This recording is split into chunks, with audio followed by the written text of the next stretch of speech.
Your Steve Jones Show podcast is loading now. The Steve Jones Show podcast is sponsored by Purdy Insurance. Visit Purdy Insurance on Market Street in Sunbury or visit online at purdyinsurance.com. With that, we bring in the great man himself, Joe Lunardi. Joe, first of all, long time no talk, too long. Great to hear you. Likewise, Steve. How are you? I'm doing fine, and DJ passes along his best. So God bless him. I miss him. I know. Well, we miss being around you, just so you know, because just so everybody knows, this is one of the great guys going right here. You know, so every time I've spent time around, it's been a blast. First of all, how are you hanging in? I'm doing great. I mean, you know, if you can't get energized at this stage of the season, maybe you should follow a different sport. But you know, yeah, it makes for some late nights and a lot of number crunching. But I also know that, you know, I'm about 3 weeks from golf season, so I'm not, you know, like I'm in the red zone. I can feel it. We're going to have a big score. Oh, the 17-play, 90-yard drive is almost over.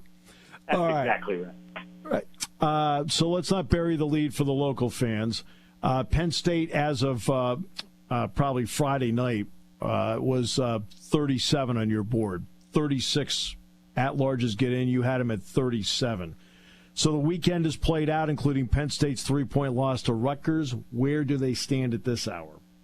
At this moment, they are the 7th team out of the field. So that would be 75th on the seed list. It was a pretty damaging loss, made even more so by the fact that, let me count here, 1, 2, 3, 4 teams that they were ahead of heading into the weekend. North Carolina, Arizona State, Clemson, and Michigan all got quad 1 wins, right, while Penn State was playing giveaway. Right. And a quad 2 loss. Yep. Yeah, it's more that they got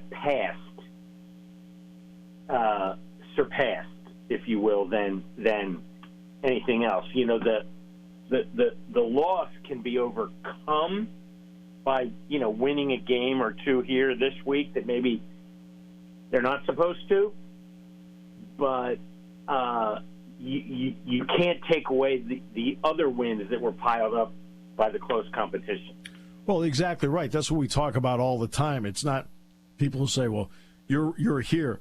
Yeah, but it's the people you got to climb over, too, Exactly. to get there and like, what they're doing. You know, no game is played in a vacuum. You know, certainly when you're at that game, you're only focusing on that game. But, you know, there's a lot of moving parts to this. It's not like, you know, the NFL where you're only, you know, maybe worried about the other 3 teams in your own division. Like here, anybody could come up and bite you at any moment. I felt last year that the conference tournaments played some role, but not a big role last year. I think they generally the trend line has been less of a role. And what the committee would say is we want November games to count as much as, you know, the games at the end of the season. That's fairer to everyone, particularly the non-power conference schools, that when they get the rare opportunity to play up games, they tend to be in November or maybe December in the non-conference, and they don't want to diminish that. What they're really saying in saying that is it makes our life easier at the end if a lot of these teams have kind of baked into their positions. Let me ask you about North Carolina for a moment, because they're 1-9 in quad 1 games. That one was. Let's not sell them short. One of those games moved into quad 2, so now they're only 1-8. Oh, see, I feel better now. How about that? No, I feel a lot better because now they're up to an 11% winning percentage in quad 1. I know they play a difficult schedule. I got it. Their tournament is always loaded with other people when they go play their in-season tournament and so forth. But what is it that a team can have one and they're still right there in the thick of the hunt? Well, part of me, I ask myself this question every day and have for like 2 weeks, which is, if it wasn't for the words North Carolina, agreed, would we even be having this conversation? Mm-hmm. Right? Before they won on a Saturday. I mean, 0-9 quad one, net 47 or whatever it was at that time. Like, that's just not an at-large resume. It just isn't. But my job is to forecast what they're going to do in the committee room. Right. And the resumes aren't blind. They were in the national championship game and the preseason number one team. And when they turn it on for a half or two, they still come close to looking like North Carolina. And, I'll give it to you straight. Like, they play tonight at Florida State, which isn't anywhere near being what we think of as Florida State, but it's still a league road win, and we know how hard that is, no matter who it is. Like, if Penn State wins at Nebraska or Minnesota, you're not giving it back. And Oklahoma State, last team in, they've lost 5 in a row. They're playing Baylor at home tonight. It could be that when we click on bracketology in the morning, Carolina is the last team in and Oklahoma State is out. Doesn't mean they're going to make it. Right. It just means that for 24 hours at least, I won't be getting hate mail from the state of North Carolina. Right. And look, this is fluid by midnight every night. It's fluid. I'll make one quick comment about North Carolina. From the beginning of November last year to mid-February, okay. Then, of course, from mid-February, and from mid-February to the end to the championship game, they were great. They were great. This season, they played the same way as they did the first part of last season. I've been telling everybody around here, I think the 6 weeks they made the run is actually the aberration and not the reality. I believe that. I agree with that. I thought that they were the classic overrated candidate, where we kind of based our preseason evaluations on 4 weeks of basketball in March instead of 4 months, which is usually a fool's errand. Mm-hmm. Having been that fool a few times, I can relate. But, Steve,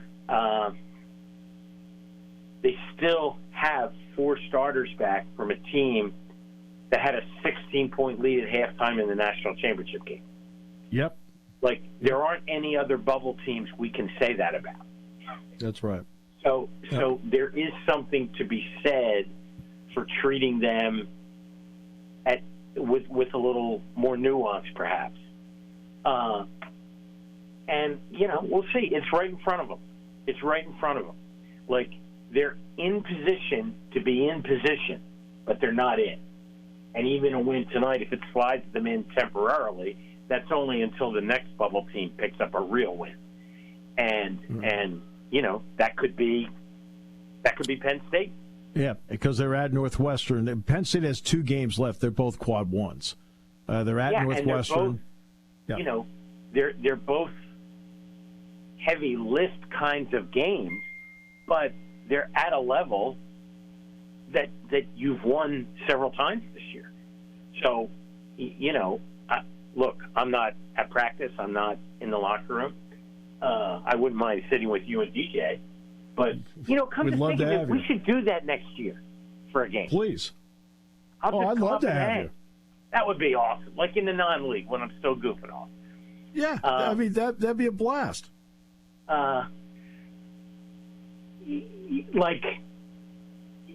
It can change in literally one night. But, look what happened to Arizona State on Saturday. Not one night, 1 second 1 second. Yep. They're out of the field, and then they're number 69 knocking on the door, looking up hotels in Dayton. You know, right. like that's how quickly it can change, especially on the bubble. The top lines are pretty baked at this point. Yeah, I mean, exactly. The top lines are baked at this point. That's why we've been asking about the back side of it, which is obviously the side Penn State's looking at right now. But again, when you've got 2 quad ones available this week, now you've got to take care of business. But at least gives you the opportunity at upward mobility. You need at least one to be like right there, headed to the Big Ten, right? Yep. You know, because to lose 2 is going to be like, ooh, we need to be playing late Sunday. Yeah, exactly. And you know, I think, let's see, 1, 2, 3 more wins, however they could be fashioned. I think you'd be right there. Yeah. Right. But they've got to get it done. Yeah, they've got to get it done. Maybe not all the way, but, you know, like where we're in the last couple part of the discussion. Yeah. On the seed lines, I'll give you one. Charleston. I saw Charleston at their own tournament. They won it. Yeah. You've got them like in the neighborhood as well. If they were to win their conference, would they be the only bid out of that conference? Yes. Okay. Yes. And they would be, you know, like they would probably be an 11 or a 12, depending on how the play-ins fall. Yeah, I agree. More likely a 12. It's very hard to slot the play-in teams because of all the bracketing rules. Yeah, so right. But what concerns me about Charleston is if they don't win their tournament, I don't think they're going to make it. No, I don't think so either. And, no, I agree. And like, you know, they're like leading the country in wins. And I understand the CAA is not like the NBA Midwest Division. Like, I get it. But like we're still talking about Oklahoma, and Oklahoma's 2 games under 500 total. I know. And they have 3 league wins. Like, I'm sorry. Like, we have leagues for a reason. What? Like, and in the Big 12's phenomenal, but they're playing half the games at home. Give Charleston 9 quad 1 games at home, and they're probably going to win 2 or 3 of them also. Oh no, I saw this team play in person a couple times at home. They'd be fine. You know, and look, I think Oklahoma's getting a lot of cachet for beating Alabama. Right, they're not the 1 seed, and they're not going to get in. It's not fair, but that's the margin of error in leagues like that. Right. And you know, and again, I think Oklahoma's getting a lot of cachet because they beat Alabama. Right. Yeah. Well, they're done, but the rest of the computers haven't figured that out yet. Just like Ohio State's been done. Ohio State's been done for a month, but the computer still likes them. Yeah, I know. The computer loves them. And obviously, I just did a game at Ohio State on Thursday night that Penn State won. Okay. Yeah, huge win. Yeah. Right, and if I had told you heading into the week, you know, you might get bumped at Ohio State, but you'll win on Sunday. Yeah. Like, you wouldn't have hung up on me. No. Probably. I wouldn't have. I don't hang up on you anyway. You know that. And top seeds pretty, as you said, baked in. Yeah, I mean, Purdue is in danger of sliding off of the top line. But, I mean, they've lost 4 out of 6. They've done it to themselves. Oh, yeah. You know, this is interesting. We're talking about Charleston. Just a little peek behind the curtain, if you will. As we're talking, a call I couldn't answer, Liberty's coach, Richie McKay. What do you think he's asking? Same question. Yep, same question. Like, we have a top 50 net. Well, are we going to make it if we don't win? And the answer, sadly, is no. And the other thing they never remember in their calculation is, in a league like that, if you end up needing to be in the at-large pool, it means you've taken a bad loss. Right. Which obviously is not a good thing to do late in the year, just like it wasn't good for Penn State yesterday. Right. Like if you're going to apply the standard, they got to apply the majors and the mid-majors. You know, the first time I ever ran into Richie McKay, he was the head coach in New Mexico at the time. Oh, is that right?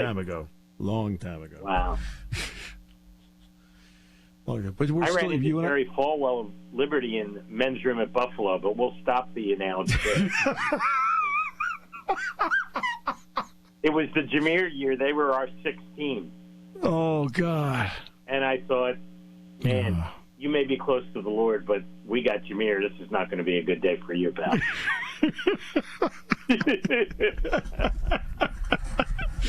It's amazing what talent means. All right, so. Yeah, I'm taking Jameer in the points against the Almighty. Oh, okay. Please. Sorry.